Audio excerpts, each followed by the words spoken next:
आरव और कबीर बचपन से ही गहरे दोस्त थे। दोनों का घर एक ही गली में था। सुबह साथ स्कूल जाना, शाम को खेलना और रात में छत पर बैठकर आसमान में तारे गिनना, यही उनकी दिनचर्या थी। कबीर थोड़ा शरारती और हौसमुख था, जबकि आरव गंभीर और पढ़ाई में तेज। एक बार स्कूल में मास्टर जी ने पूछा, बड़े होकर क्या बनोगे? आरव बोला, मैं डॉक्टर बनूंगा ताकि गरीबों का मुफ्त इलाज कर सकूं। कबीर ने हंसते हुए कहा, तो फिर मैं तेरा कंपाउंडर बनूंगा, बस साथ रहना है तुझे। क्लास हंसी, लेकिन मास्टर जी की आंखें भर आईं। आरव का परिवार आर्थिक रूप से कमजोर था। कई बार फीस भरने के पैसे नहीं होते थे। तब कबीर चुपके से अपनी छोटी मोटी कमाई उसे दे देता। उसने अपने जन्मदिन का नया कपड़ा बेच दिया ताकि आरव की किताबें आ सके। आरव कई बार मना करता, लेकिन कबीर मुस्कुराकर कहता, यार, जब तू डॉक्टर बनेगा तो मुझे भी तुझ पर गर्व होगा। और हां, मेरे लिए ढेर सारी टॉफियां लिखवा देना प्रिस्क्रिप्शन में। दोनों की दोस्ती गांव में मिसाल बन चुकी थी। सालों की मेहनत के बाद आरव ने मेडिकल कॉलेज में दाखिला पा लिया। उसे शहर जाना पड़ा। गांव छोड़ते समय कबीर ने उसे गले लगाकर कहा, बस इतना वादा कर, चाहे तू जहां भी पहुंचे मुझे कभी मत भूलना। आरव की आंखें भर आईं।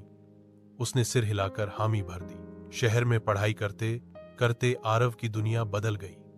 अच्छे अंक, अच्छे दोस्त और फिर डॉक्टर बन जाने की उपलब्धि ने उसका जीवन संवार दिया। धीरे धीरे उसने बड़ा अस्पताल ज्वाइन किया और कामयाब होता चला गया। लेकिन कामयाबी की भागदौड़ में उसने कबीर को फोन करना कम कर दिया।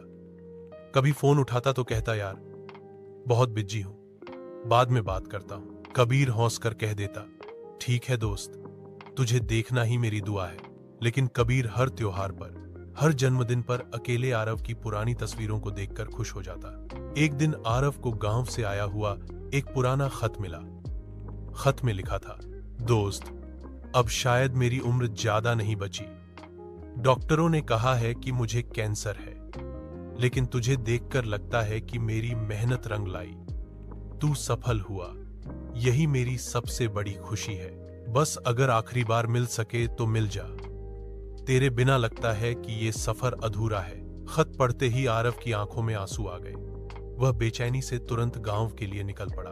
अस्पताल के बिस्तर पर कबीर बहुत कमजोर दिख रहा था, लेकिन चेहरे पर वही मासूम मुस्कान थी।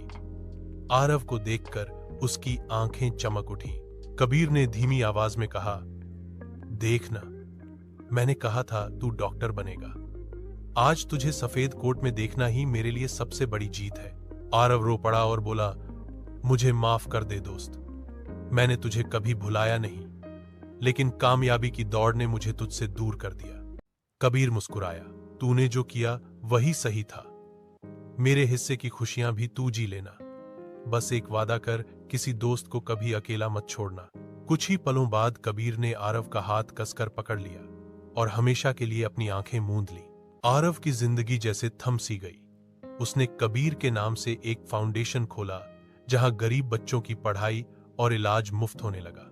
हर बार जब वो किसी बच्चे की मदद करता तो उसे लगता जैसे कबीर उसके साथ खड़ा मुस्कुरा रहा हो। असली दोस्ती वही है जो सिर्फ खुशियों में नहीं बल्कि संघर्ष और त्याग में भी साथ खड़ी रहे। एक पैसा और शोहरत कितनी भी बड़ी क्यों न हो जाए, रिश्तों का साथ ही जिंदगी की सबसे बड़ी दौलत होती है।